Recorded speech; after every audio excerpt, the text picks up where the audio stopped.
Approaching the 2-minute mark. Panarin will knock it down. Looks for Atkinson. It's quickly chopped by Carolina out of the zone. Stall to pick it up and away from Nudovara. Quick shot. The wrist shot high and wide of the net. Left wing. Dubois at center. Looks for Atkinson on the right side. And Riemsdyk got a stick on it. Atkinson behind the defense scores! His second of the night. His 11th of the season. It's 2-0.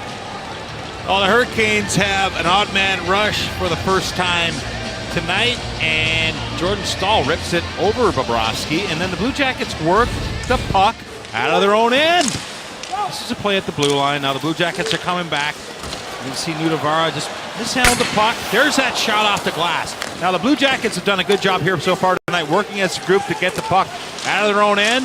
Well, Panarin keeps his play alive with his skates. Atkinson uses the heel of his skate to collect that pass, get it to his stick. Oh, great play by Cam Atkinson for his second here in Carolina.